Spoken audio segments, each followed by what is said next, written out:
បញ្ហាដែលចោទឡើងគឺគាំពៀសង្គមណាអញ្ចឹង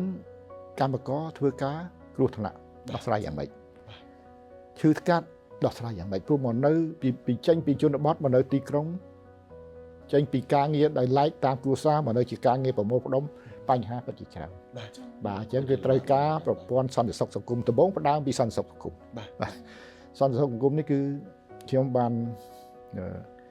រៀបចំច្បាប់សន្តិសុខសង្គមតាំងពីឆ្នាំ2002បាទហើយពេលនោះគឺបានអនុម័តប៉ុន្តែទម្រាំនឹងដាក់ឲ្យអនុវត្តផ្នែកមួយបាននៅឆ្នាំ2008ផ្នែកគ្រោះថ្នាក់ការងារមុនបាទហើយបន្ទាប់មក2016បានអនុវត្តផ្នែកប្រាក់ថែទាំសុខភាពហើយរហូតដល់2022បានអនុវត្តផ្នែកប្រាក់សោធនអញ្ចឹងវាប្រព័ន្ធសន្តិសុខសង្គមជាផ្នែកមួយដែលយើងមិនដែលមានទេអញ្ចឹងពេលដែលមានអានេះគឺកម្មករគាត់មានគេហៅថាសន្តិសុខផ្លូវចិត្តណាទាំងមួយផងក៏មិនដឹងតែមានបសសមានអីរៀងខ្លួនបាទអញ្ចឹងគឺវាមានសន្តិសុខផ្លូវចិត្តពេលដែលហើយនឹងផ្លូវកាយណាពេលដែលធ្វើការងារទៅឈឺស្កាត់យើងអាចមានប្រព័ន្ធដើម្បីគាំពៀយើង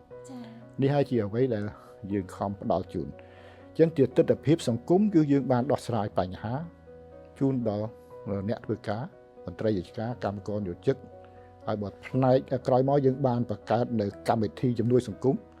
ដែលរាជរដ្ឋាភិបាលបង្កើតនៅក្នុងដំណាក់កាល COVID ហើយរហូតដល់ពង្រីកទៅជាប្រព័ន្ធគាំពៀសង្គមឥឡូវនេះកាន់តែពេញលេញហើយបានន័យថាវាជួយគ្រប់គ្រងដល់ប្រជាពលរដ្ឋយើងក្នុងវដ្តនៃជីវិតតាំងពីពេលមានផ្ទៃពោះពេលសម្រាល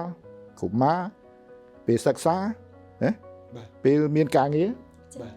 ហើយពេលចាស់ហើយពេលស្លាប់អញ្ចឹងមកវដ្តនៃជីវិតនេះគឺគិតគូរទាំងអស់អញ្ចឹងប្រព័ន្ធគាំពៀសង្គមជាតិរបស់រាជរដ្ឋាភិបាលយើងបច្ចុប្បន្ននេះពិតជាល្អណាស់